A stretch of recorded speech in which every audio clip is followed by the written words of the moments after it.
Hello, and welcome to WSET Virtual Open Day Beer Session.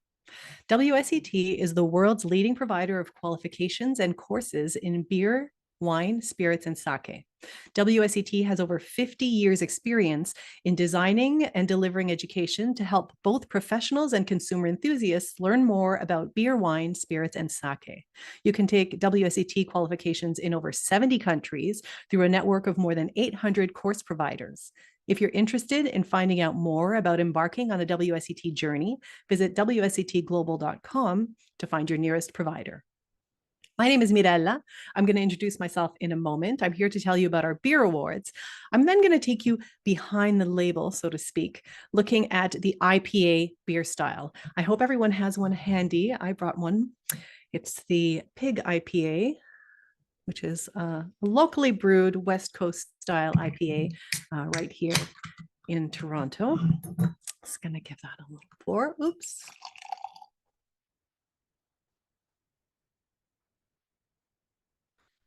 There we go. Oh, I see a comment about someone being thirsty. I do have that effect on people. Now, this webinar is being recorded. It's going to be available to watch via the Events Hub on YouTube, and you're also going to receive a link to the recording at the end. So if you have any questions at all, please post them in the Q&A box, which is different from the chat box. But if you post them in there, I'll get to as many of them as I can at the end of this session. Let's dive in. Boom. So hello, my name is Mirella. I have been working in the beer industry for over 16 years now. I have a range of credentials. I am a master cicerone, which is the beer equivalent to a master sommelier. I have other sommelier designations as well, and most recently became a Grand Master BJCP judge, which is a beer judging credential. That does take years to earn. I'm also the author of an award-winning book called Beerology, Everything You Need to Know to Enjoy Beer Even More. And of course, I am the Senior Business Development Manager for beer here at WSET. Now, I actually started at WSET in 2020 as a consultant, and I helped to create the Level 1 and Level 2 beer awards. Now, I had been a consultant in beer education for many years, designing courses for both beginners and professionals. And over this time, I developed an approach to beer education that is distinct. Because the interesting thing about beer is that although it really is an everyday beverage, I mean, it's so approachable and drinkable, we all can agree.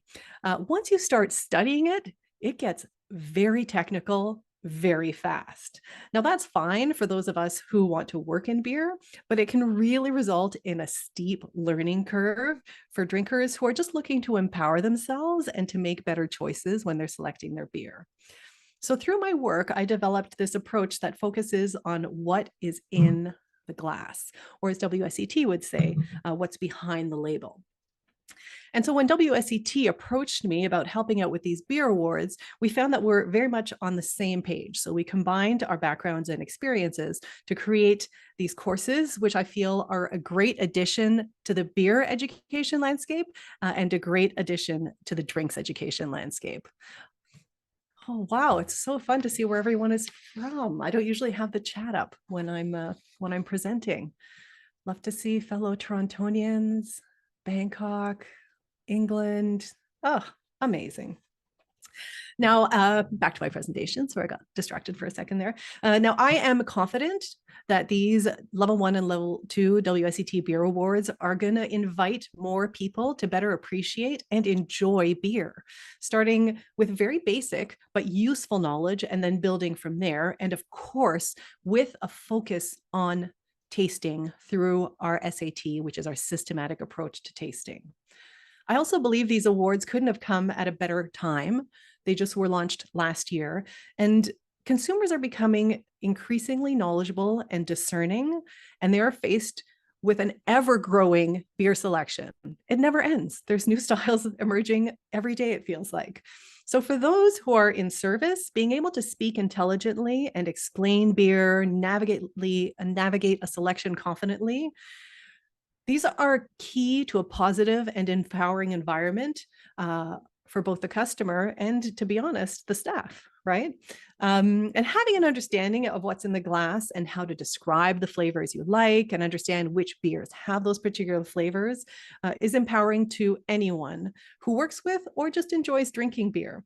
There are so many delicious beers out there just waiting to be understood and enjoyed. And our courses really are an invitation to dive into the selection with confidence. All right. So here are our two courses. We have the Level 1 award in beer and the Level 2 award in beer. Level 1 is 6 hours, so it can be completed in one day or in short spurts. And then Level 2 is 16 hours in class, but it is a total of 28 hours. And the reason we say it's a total of 28 hours is that there is a textbook to read through and sort of really absorb and assimilate that information beyond those 16 hours of class time. We do recommend taking some time to study on your own. So at Level 1, we cover 20 beer styles, and at Level 2, we cover 60 of them. And in both cases, we taste about half of those. Level 1 is focused on just knowing what you need to know, as my colleague Robert says, just enough information to be dangerous. And the Level 2 gets a little bit more in depth, of course, with those 16 hours and really develops an understanding of the beverage. So the exams are both multiple choice. Level 1 is 30 questions. Level 2 is 50 questions. So the question arises, how do you know which level is for you? Because it is a choose your own adventure. You can start at Level 1 if you want, or you can dive straight into Level 2. So here are a few things to consider when you're making that decision. So first of all, do you know anything about beer apart from the fact that it's delicious, which we all know and understand? I think we can all agree. So if you do have some beer knowledge, you'll probably be fine diving right in to Level 2. If you're absolutely new to beer, then Level 1 will probably be a more comfortable place to start. The second thing is temperament. Some people prefer to dive in slowly, take the 6-hour course, wrap their brain around that content, and then take another step, move into the second level, and use that as a refresher for the beginning information, and then to build on it. That's my temperament. I like to take small bites. But if you're someone who likes to just dive in and learn as much as you can, as quickly as you can, then I would start with Level 2. Now, what if you're already quite knowledgeable in beer? In which case would one of these two awards be suitable for you? Now, if you are looking to hone your tasting skills, then I would go straight into Level 2. Of course, we do taste both at Level 1 and at Level 2, but Level 2 is really about calibration. We get in depth into all of the different aspects of beer, calibrate our palates. You know, what is a medium bitterness? What is a high bitterness? What is a low bitterness? And people of all types of backgrounds and experiences have definitely very much learned from and enjoyed the Level 2, and in particular, the systematic approach to tasting, the way that we present it at Level 2. In terms of Level 1, this is something interesting that I have noticed over time at training our educators. If you are someone who is very knowledgeable about beer, but your day-to-day involves communicating beer to beginners and to people who maybe don't understand it very well, Level 1 can actually be super useful because it breaks beer down into very, very simple concepts. We are going to look into some of the Level 1 today. And I've had a number of people say to me that it's really interesting to see the information broken down in this way. And so that would be another reason why someone might want to start with Level 1 or simply complete Level 1. All righty. So now once you've determined which level is for you, it's time to register, of course. We have a range of schools, as I mentioned off the top. We also have the online classroom that is available to you, and whichever option it is you choose, there will be a WSET trained educator supporting you throughout your journey. Okay. So I'm going to go ahead and dive into some course material. These are materials that are taken from the level 1 so that you have your bearings, but I have MacGyvered it a little bit. This isn't an actual lesson pulled out of the course. I've put together a few slides that really focus on what it is that I'm trying to communicate here, which is the IPA style. Now, there are many IPAs out there. We are focusing on 2 particular styles. The first is the American IPA, which is what I have in my glass right here. It's also known as the West Coast IPA. And this is a style that emerged in the late 70s. The original IPA actually came from England. It was developed in the 1800s. And so what this is an American interpretation of that English style. And so what happened on the West Coast of the US is that starting around the 30s, they developed a hop breeding program to breed new varieties of hops that would grow well on their soil. And over time, they developed these hops that were later released in the 50s, and by the 70s were being used quite broadly in beer. And these particular hops had really distinct characteristics, and we're going to touch on those in a minute. So West Coast IPA, developed in the 70s, an American interpretation of an English style. Now, the hazy IPA, which is also known as New England IPA or juicy IPA. So this style came about quite a bit later, about 10 years ago. It really gained steam in 2015. And this is also made with those same hop varieties and with local ingredients. It's still an American interpretation, which is why it's called New England IPA, but it is brewed to a different profile. So we're going to now go through the level 1 SAT, hopefully with an IPA in hand. I know I have mine. And we're going to go over the choices that the brewer has made to create this particular beer in your hand and these 2 different styles, and give you an idea of why you might prefer one style over the other. So let's start by looking at what they have in common. These are both hop-driven styles.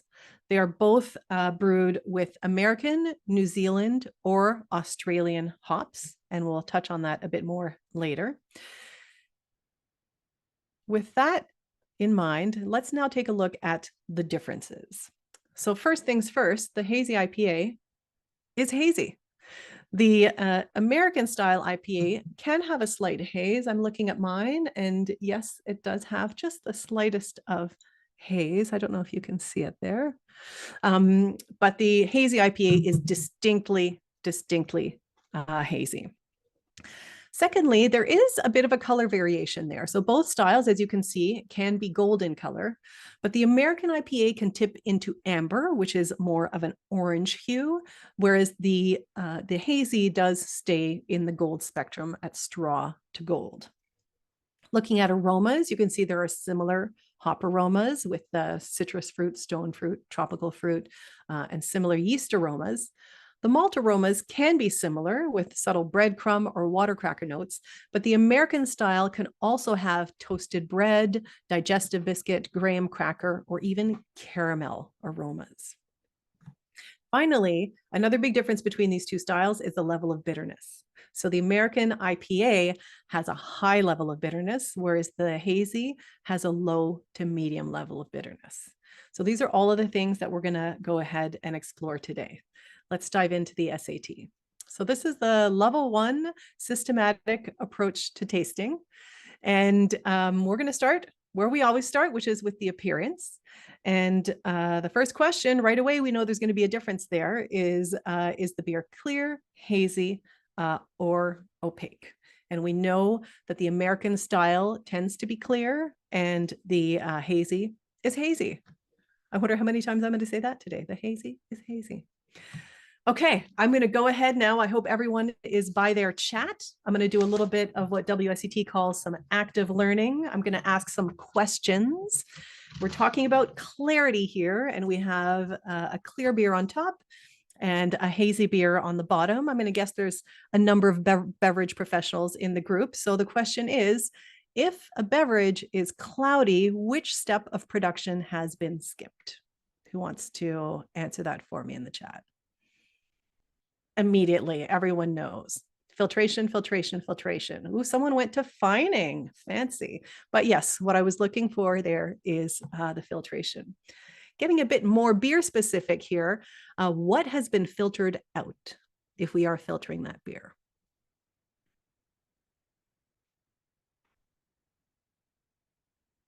Yeast, proteins, okay. Solid residuals, these are all correct answers. Ooh, double, got protein again. Particulates, love that. Sediments from hops and yeast, mostly protein, but other residue. That almost looks like a plant. So yes, all these answers are correct. What is being filtered out? Certainly hop particles, certainly yeast, but the main thing we're going to focus on here is the proteins, which a few people have named, and this Dawn has mentioned is mostly proteins is what we're filtering out. So next question, where do these proteins come from?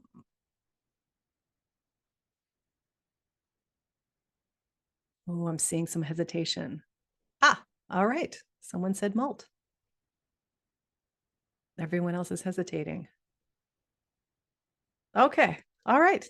Okay. I've got a few guesses, but I'm seeing predominantly grains from the malt. Yes. So the proteins that we're filtering out primarily come from the malt. If you think of grain proteins, gluten is a protein, right? That's something we know is contained in grains. So if the proteins come from the grains, how can haze be increased? So obviously the hazy IPA is not filtered, but the hazy is super hazy. So what the brewer wants to do is actually increase the amount of haze. Ooh, well-modified malt. Very interesting answer. Oats, okay. All right. Seeing a little bit more hesitations. Oh, yes. All right. So different malt types can be used or more malt. Oh, and then two people piped in and said wheat. Yes. So what I was looking for here, I mean, you could add more malt if you wanted to, but a more effective approach and less expensive approach is simply to replace some of the malts with a more protein-rich malt. So that would be something like a wheat or oats. So if the brewer is taking away some of the barley and replacing it with a more protein-rich malt and not filtering it out, how else do you think this might impact the beer? Ooh, I see someone is talking about specific hazy yeast strains. We've got a geeky crowd. I love it. Yes. It's so fun looking at the chat. I never do this when I'm talking. I'm going to do it more often. Yes. So what this is going to do, if you're adding more wheat or oats to that beer, is it's going to give you a silkier mouthfeel. Someone also said foam. That is also accurate. It will impact your foam. It'll result in a richer head of foam. But what I was really wanting to emphasize here is that silkier, fuller mouthfeel that you're going to get in a hazy IPA. All right, so to summarize, the hazy IPA includes a range of additions that are going to increase haze and contribute a creamier mouthfeel. Oh yes, and also thank you, Karen. Also richer flavors from those oats and wheat. Very nice. All right, so all that was clarity. Let's dive in now to color.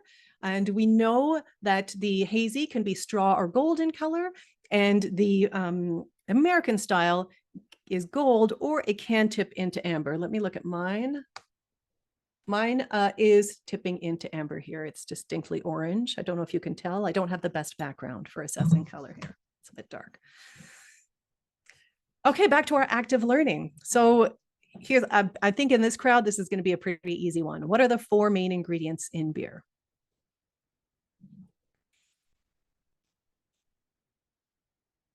water, hops, yeast, and malt. Excellent. And so which of the four main ingredients in beer will typically determine its color? Malt, malt, malt, malt, malt. Oh my goodness. All right. Yes, the malt determines the color. Absolutely. So next question, how can you change the color of the grains?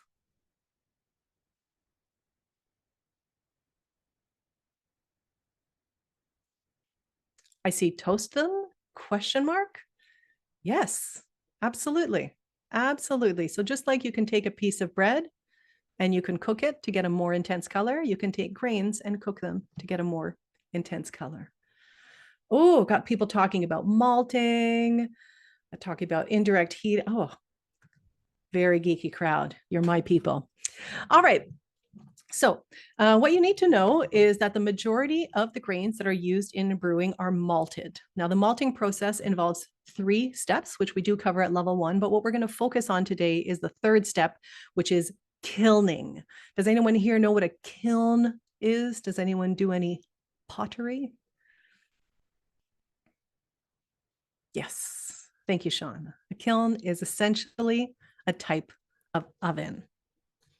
So depending on how long those grains spend in the kiln or at what temperature you kiln them, they're going to get darker and darker in color, and they're going to develop new flavors very much in the same way that toasted bread will become more and more dark depending on how long you toast it.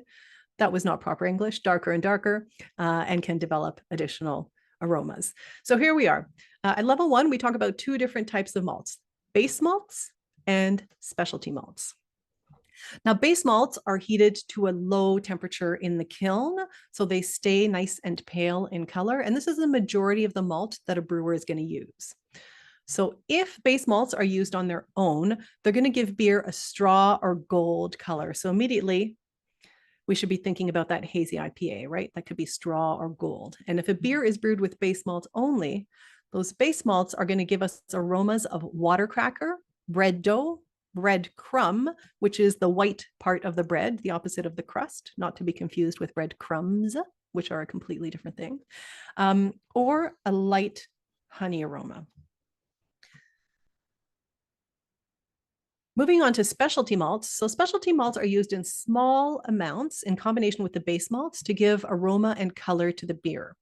And as you all pointed out so impeccably, this can be done by either increasing the temperature or length of time that the malt spends in the kiln, or roasted to an even higher temperature. I love that some people mentioned roasting, and that's how you're going to get those very, very dark grains, like the ones on the far right of the slide there.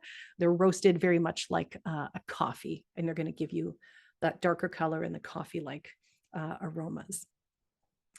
Now, specialty malts can give beer an amber, copper, brown, or even a black color, depending on the ones used, and a wide of possible aromas. So these range from digestive biscuit or graham cracker, depending on what part of the world you're in, bread crust, toasted bread or toasted nut, into caramel, dried fruit, candy floss, which we call cotton candy. And I just found out, don't know if there's any Australians in the crowd, but it's called fairy floss there. And I feel like we should all adopt that because it really is fairy floss. And finally, again, if you have those dark roasted malts, you might get aromas of coffee or chocolate. Okay, let's put all of this together. Now, if the IPA in front of you is straw or golden color, then it's brewed with base malts only, and it's going to have these aromas of bread dough, water cracker, bread crumb, again, the white part of the bread, or honey. And if it's tipping into amber, you're more likely to get aromas of digestive biscuit, graham cracker, bread crust, toasted bread, toasted nuts, or caramel. So if you do have an IPA in front of you, I'm going to invite you to look at the color, nose it, maybe have a sip if you want. I know I certainly do. And look for those malt aromas. All right, back to the SAT. So we've gone over the appearance, the clarity, and the color, and it's time to look at the aromatics on the nose and the palate. And so we've already talked about, oh, I'm lost in my presentation. Yes. So we already talked about the aromas that are coming from the malt and the grain. But if your beer was brewed properly, if your IPA was brewed properly, you would have had to hunt a little bit for those malt aromas. And there's a dominant aroma that is there. And it should be something like this. So either intense citrus fruit, like lemon, lime, or grapefruit, tropical fruit, like lychee, mango, pineapple, and pine, or stone fruit, like peach or apricot. And who can tell me which ingredients this particular set of aromas is coming from? Boom. Immediately. It's like you were waiting for it. Hops, hops, hops, hops, hops, hops, hops. Yes. As I mentioned off the top, this is a hop-driven style. Specifically, American and hazy IPAs are brewed with American, New Zealand, or Australian hops. So you'll recall that I mentioned there was that hop breeding program on the West Coast of the US that created these hops with these distinct aromas. Yes, those were originally the C hops. Thanks, Sean. And so these hops had these really new revolutionary aromas, and they inspired hop breeding programs all over the world to create these new hops with these bold aromatics. So here's a glimpse at what hop aromas would have looked like beforehand. So more traditional hop aromas from before the 70s. So here we're looking at traditional Czech, German, or in our case, most importantly, British hops. And they're going to have subtle aromas that are spicy, floral, herbal, earthy, or fruity. So if this is more your style, this more sort of restrained, herbaceous, floral, earthy aroma, then you're probably more of an English IPA kind of person. But we're getting sidetracked. So let's get back to our SAT. So we've talked about the appearance. We've gone over the aroma characteristics on the nose and the palate. And let's dive into other observations with a focus on what is difference here. We know from that original slide that the alcohol content is the same. The intensity and the carbonation in these two styles is also similar. We've touched on the body, which is of course a bit fuller and silkier in the hazy IPA. And so what we're really going to focus on now is bitterness. Let's get back to our active learning. Okay. Now, which of the four main ingredients in beer will typically determine its level of bitterness? Typically. Hops, hops, hops, hops, hops, hops. It'd be funny to have someone just come into this chat and wonder what's going on because it just says hops, hops, hops, hops, hops, hops, hops, hops, hops, hops, hops, hops, hops, hops, hops, hops, hops. But that is correct. And now, does the level of bitterness depend on the amount of hops that are used? Yes, William, you're correct. Roasted malts can also add bitterness. So that's why I said primarily. But yes, you are correct. We're going to focus on hops though today because we're talking about IPAs and hop-driven styles. So if the brewer wants to add more bitterness, do they just add more hops? Is that the way to do it? Not necessarily. It's not the amount. All right. So there are definitely some people in the chat who are in the know. For those who aren't, I'm going to fill you in. Here we go. Now, this is not a brewing seminar, but the takeaway here is that the brewer can really control the amount of bitterness that is extracted from the hops. And what you need to know is that in brewing, there is a hot side when the liquid is hot, and then there's a cold side when the liquid has been cooled. So hops that are added on the hot side are commonly added in the boil, and this is where the brewer can extract most of the bitterness. Now, the bittering compounds in hops take heat and time to dissolve. If you just drop a hot cone into some liquid, you're not going to get the bitterness. You really need heat and time. So the brewer is going to add the hops at the start of the boil and boil them for an hour to extract that bitterness. Now, the aromatic compounds in hops on the other hand, are essential oils. Has anyone here worked with essential oils before or used them around the house? Well, if you have, you know that if you throw an essential oil in a liquid and you boil it for an hour, you will have nothing left. They are highly, highly volatile. So what the brewer is going to do then to maximize aroma extraction is add hops towards the end of the boil or during or after fermentation, which is on the cold side when the beer or the liquid or the wort, which is the technical term, is cooler. Oh yeah, you're right, Ryan. Yes, hashtag dry hop. So what that's going to do is it's going to preserve the aromas and prevent them from boiling off. I'm oversimplifying here, as Ryan has pointed out. But the key thing here is that the brewer can use the same amount of hops in two different beers and control whether those hops are going to bring bitterness or aromas or both. If a beer is bitter, more hops were added on the hot side, specifically at the beginning of the boil. And this is the case with the American style IPA. And if it's more aromatic and you're getting really rich, delightful, amazing hop aromas, then more hops were added towards the end of the boil or more typically on the cold side. And this is something you're going to find in both styles. So the summary here is that although both American and juicy IPAs are hop forward, or you may have heard the term hoppy, some people say hoppy, they are so in different ways. So if a beer has a pronounced hop aroma, it does not necessarily mean that it's going to have a bitterness to it. Common misconception. All right, so let's look at these two slides side by side again, and hopefully it makes a little bit more sense. Now, both of these styles, I think I've said this many times, are hop driven. They have, you can see those stone fruits, citrus, or tropical notes that are from those American, Australian, and New Zealand hops.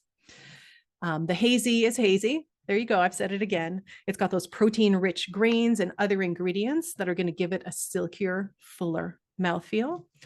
And although the aromatics are similar, when you're seeing a beer that is amber in color, which is more typical with the American IPA, then you're going to find aromatics of toasted bread, digestive biscuit, graham cracker, caramel. So if that's your preference, you might want to lean American. And if the beer is golden color, which you will find in either style, then you're going to get those subtle water cracker or breadcrumb aromas. And finally, bitterness. And here we have a clear division by style. If the beer is bitter, if you like bitter beer, like me, then you're going to go more American. And if you're someone who prefers a low to medium bitterness, but really likes those amazing tropical fruit aromatics, then you're going to want to lean towards a hazy. And there you have it. Thank you so much for watching. I hope you enjoyed this glimpse into our level 1 course and that you've gained a better understanding of why you may or may not like some IPAs. You're most welcome. This chat is amazing.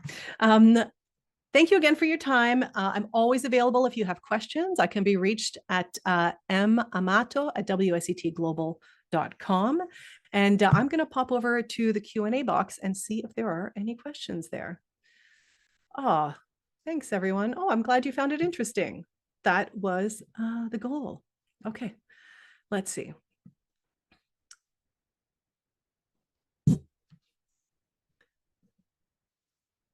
So the first question is, I'm currently studying for my certified cicerone and have also loved content from WSET. How does cicerone complement contrast WSET and its levels? I'd imagine similar content arises in both organizations. That would be, I think, an accurate assessment. There certainly is some overlap there. I think the key thing to highlight is that WSET really focuses on the understanding of the beverages and why a beer tastes and looks the way it does, and making that link between what's in the glass and the production side, so to really cultivate that understanding. And that is the main focus of what we do. The WSET credentials are completed by a wide range of people. It's about 50-50, general public and industry people. And within the industry, there's people in all types of roles that find an understanding of the beverage really helpful. Whereas the cicerone credentials, of course, are geared towards a specific type of role, which is that service role. The other thing that I would definitely highlight is anyone who's looking to hone their tasting skills. You know, we've developed this SAT approach over many many, many years, and then carefully adapted it to beer. And I can confidently say, having, again, I teach the educators, so having completed level 2 beer with people at all levels, Grandmaster BJCP, Advanced Cicerone, everyone gets something and finds that even my tasting was greatly improved through the WSET systematic approach. That's something that's definitely worth exploring and will help you no matter what it is that your course of study is. So even if you are studying for Cicerone certifications, and definitely if you're doing BJCP, really being able to wrap your brain around the tasting process to calibrate, is invaluable. All right, next question. For level 1, is there an online study or do you have to find a class near where you live? Would feel more comfortable starting with level 1. Yeah, Jillian, you're my kind of people. I've completed spirits and I'm working on sake, and I always start at level 1. It's good to start slow. Yes, you can take that online, absolutely. So you can find a local course provider, and they will sometimes have it available online and sometimes in person. You can navigate that on the website. We also have the London School that offers it online, so you can go there and find all of the online dates there. And if you're having any trouble at all navigating, again, there's my email address. I left it on there for a long time for a reason. Always happy to help you out.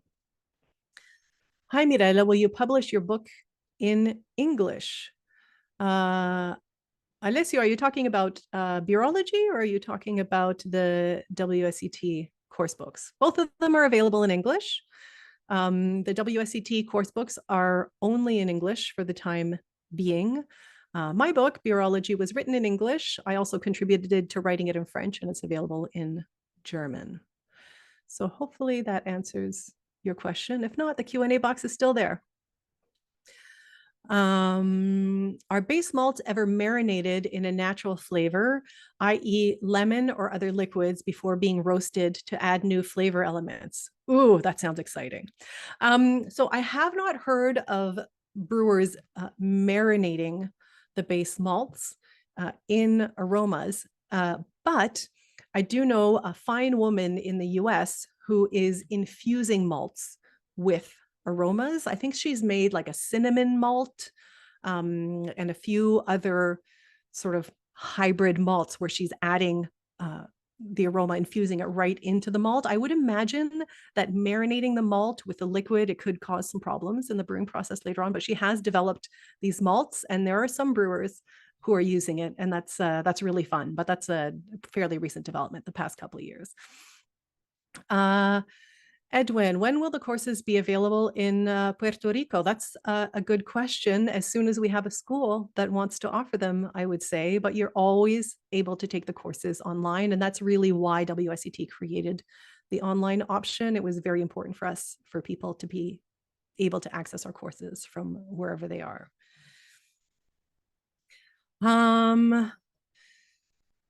Yes, the question is, are both courses available online? They absolutely are.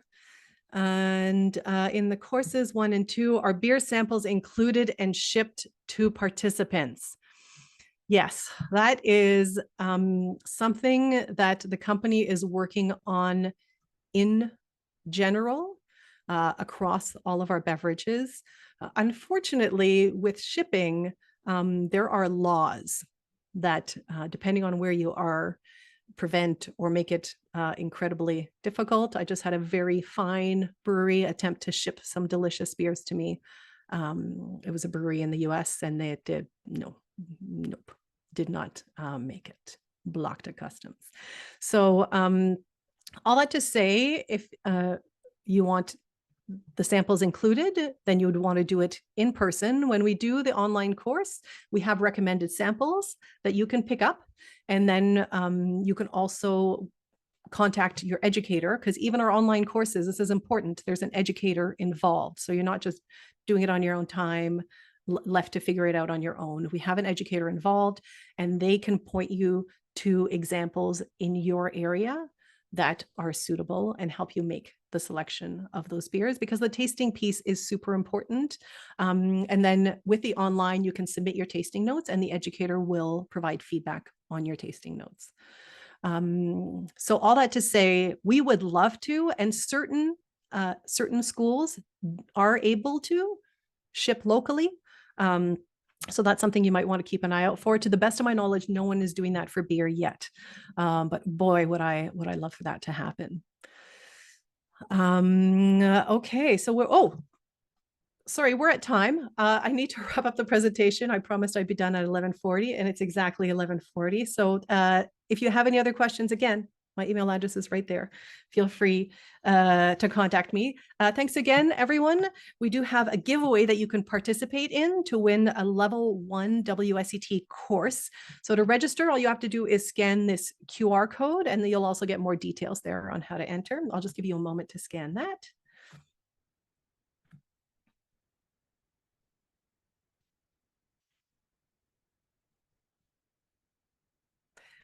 And finally, once again, to find out more about where you can take our beer courses, we have another QR code here that's going to direct you out to the Where to Study page. Again, you're more than welcome to just contact me directly if you prefer at Amato at WSET Global, and I'll do my best to get you to the beer course that you want. You should see some feedback polls popping up on your screen. Please do take a moment to respond. Again, this session was recorded and you're going to receive a recording after the session is concluded, as well as being able to access it on our YouTube channel. Thank you so much for your time, and I hope you enjoy your studies.